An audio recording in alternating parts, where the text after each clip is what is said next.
नमस्कार। आज हम हैदराबाद से आई एक ऐसी खबर पे बात करेंगे जो थोड़ी चौंकाने वाली है, शायद थोड़ी परेशान करने वाली भी। हाँ, बिल्कुल। ये जानकारी हमें मिली है आज तक की एक हालिया रिपोर्ट से। तो आज हमारा मकसद है इस मामले को थोड़ा समझना। एक दंपति है, आर्थिक तंगी है और फिर ऑनलाइन दुनिया का एक स्याह पहलू। बिल्कुल, हम देखेंगे कि भाई आखिर हुआ क्या, क्यों हुआ और इस पूरी घटना के जो मुख्य बिंदु हैं वो क्या हैं। सोचिए जरा, एक जोड़ा है जो पैसों की तंगी से जूझ रहा है। बेटियों की पढ़ाई है, घर का खर्च है और पैसे कमाने के लिए वो एक ऐसा रास्ता चुनते हैं जो सीधा उन्हें कानून के शिकंजे में फंसा देता है। चलिए थोड़ा और जानते हैं इसके बारे में। हाँ, तो हुआ ये कि हैदराबाद में एक इलाका है अंबरपेट, वहां मल्लिकार्जुन नगर में रहने वाले एक पति पत्नी है, नरेश और पल्लवी। उन्हें गिरफ्तार किया गया है। और आरोप क्या है?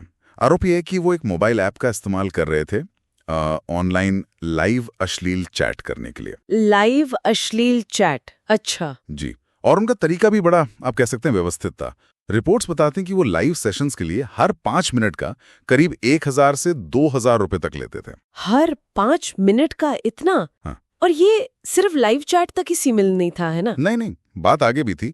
वो इन लाइव सेशंस की जो क्लिप्स होती थी उन्हें रिकॉर्ड करके भी बेचते थे, करीब 500 रुपए में एक क्लिप। और अपनी पहचान वो कैसे छुपाते थे? उसके लिए वो मास्क का इस्तेमाल करते थे ताकि कोई पहचान ना पाए। हाँ। और ये भी सामने आया कि उनके जो ग्राहक थे वो ज्यादातर युवा थे। लेकिन फिर बात और बिगड़ रही। हाँ, बात यही नहीं रुकी। रिपोर्ट्स के मुताबिक उनका लालच कह लीजिए या जो भी वजह रही हो, वो बढ़ता गया और वो इन रिकॉर्ड किए गए वीडियोस का इस्तेमाल करके लोगों को ब्लैकमेल भी करने लगे थे। ब्लैकमेल? ओ, तो ये मामला और भी गंभीर हो गया फिर तो। बिल्कुल, ये ब्लैकमेल वाला एंगल जो है ये इसे और संगीन बना देता है। दिखाता है कि कैसे एक गलत कदम अक्सर दूसरे गलत कदम की तरफ ले जाता है। और जब पुलिस ने पकड़ा, पूछताछ हुई, तो उन्होंने वजह क्या बताई इसके पीछे? वजह तो काफी दुखद बताई उन्होंने। कहा कि वो बहुत ज्यादा आर्थिक तंगी से गुजर रहे थे। नरेश जो ऑटो चलाते थे वो काफी समय से बीमार चल रहे थे, तो कमाई लगभग बंद हो गई थी। घर चलाना मुश्किल हो रहा होगा। हाँ, घर का खर्च चलाना बहुत मुश्किल हो रहा था। और इसी सब के बीच उनकी 2 बेटियां भी हैं और सुनने में आया है कि दोनों पढ़ाई में बहुत अच्छी हैं। जी हाँ, ये बात मामले को और उलझा देती है ना? एक बेटी इंजीनियरिंग कर रही है और दूसरी ने हाल ही में 12वीं पास की है, वो भी 99% मार्क्स के साथ। 99%? कमाल है। तो मतलब एक तरफ इतनी होनहार बेटियां। बिल्कुल, यही विरोधाभास है। उन्होंने यही कहा कि बेटियों की कॉलेज की फीस देनी थी, दवाइयों का खर्च था और उन्हें लगा कि शायद इस तरह मोबाइल ऐप से जल्दी पैसा कमाया जा सकता है। यहाँ सवाल यही उठता है कि हालात इंसान को किस हद तक मजबूर कर सकते हैं।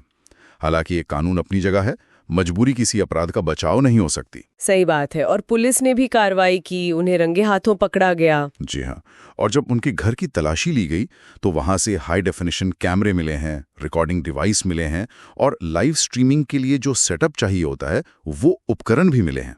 अच्छा, तो इसका मतलब ये सिर्फ कोई अचानक उठाया गया कदम नहीं था, कुछ तैयारी भी थी। ऐसा ही लगता है। इन उपकरणों का मिलना यही दिखाता है कि ये सब शायद कुछ प्लानिंग के साथ किया जा रहा था। अब दोनों के खिलाफ आईटी एक्ट यानी सूचना प्रौद्योगिकी अधिनियम की धाराओं के तहत मामला दर्ज हुआ है। आईटी एक्ट की धाराएं जो ऑनलाइन अश्लील सामग्री से जुड़ी हैं। हाँ, उन्हीं धाराओं के तहत उन्हें कोर्ट में पेश किया गया और वहां से उन्हें 14 दिन की न्यायिक हिरासत में भेज दिया गया है। पुलिस अभी मामले की और जांच कर रही है, खासकर वो जो ब्लैकमेल वाला पहलू है उसकी तह तक जाने की कोशिश होगी। तो अगर हम संक्षेप में देखें तो ये पूरा मामला क्या दिखाता है?